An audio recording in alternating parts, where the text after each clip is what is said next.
Karibu tena mwanamichezo, usiache kulike, kucomment, kushare na kusubscribe. Mimi ni Enelez Muinami. Leo katika tetesi za soka Ulaya, PSG inamsaka Holland wa Man City. Paris Saint-Germain imekuwa ikimfuatilia mshambuliaji wa Norway wa klabu ya Manchester City Erling Haaland kwa muda mrefu, lakini mchezaji huyo mwenye umri wa miaka 25 huenda akaelekea Uhispania akiamua kuhama.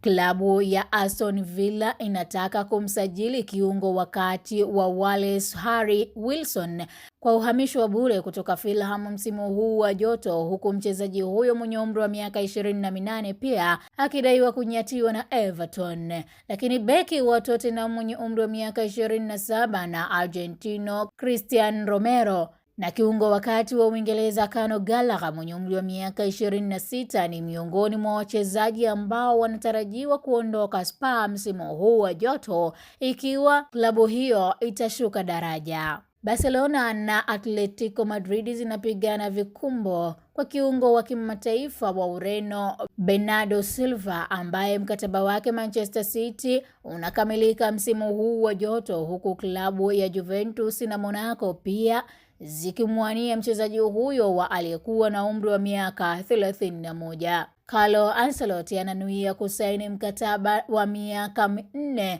kama kocha wa Brazil. Mfungaji bora wa muda wote wa Ufaransa Olivier Giroud ambaye sasa ana umri wa miaka 39 yuko kwenye njia panda kuhusiana na mustakabali wake katika klabu ya Lille ya Ufaransa.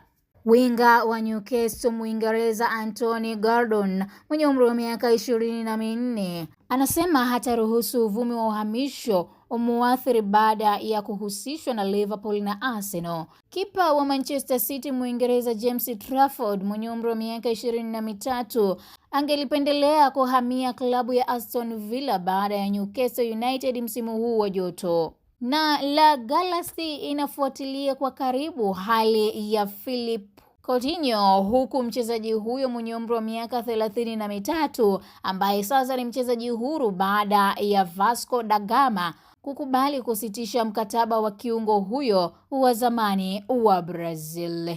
Usiache kulike, kucomment na kusubscribe ili uweze kupata habari hizi na nyinginezo kutoka kote ulimwenguni.